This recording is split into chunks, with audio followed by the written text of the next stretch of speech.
Ce moment, les agents du fret SNCF l'attendent depuis plus de 10 ans et aujourd'hui, enfin, la ZAC du parc des Bréguières voit arriver sa première locomotive, suivie de 13 wagons chargés de tuyaux de fonte en provenance de l'usine Saint-Gobain de Pont-à-Mousson en Meurthe-et-Moselle.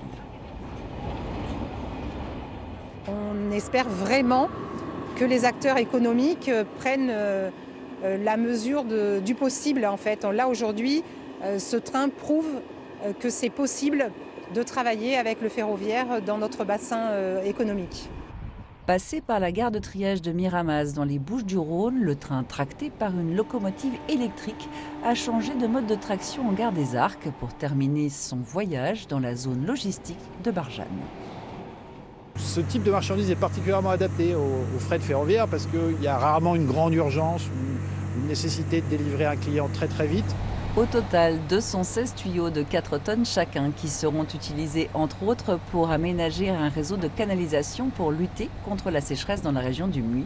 Au-delà de cette cargaison, c'est toute l'économie du transport de marchandises par rail qui reprend des couleurs. On est vraiment optimiste dans le futur. On ressent à travers les échanges qu'on peut avoir avec les industriels, les transporteurs, les logisticiens qu'il y a un intérêt pour le ferroviaire et à nous de transformer justement cet essai en répondant à leurs attentes et en leur trouvant le bon modèle pour leur futur transport et besoins logistiques.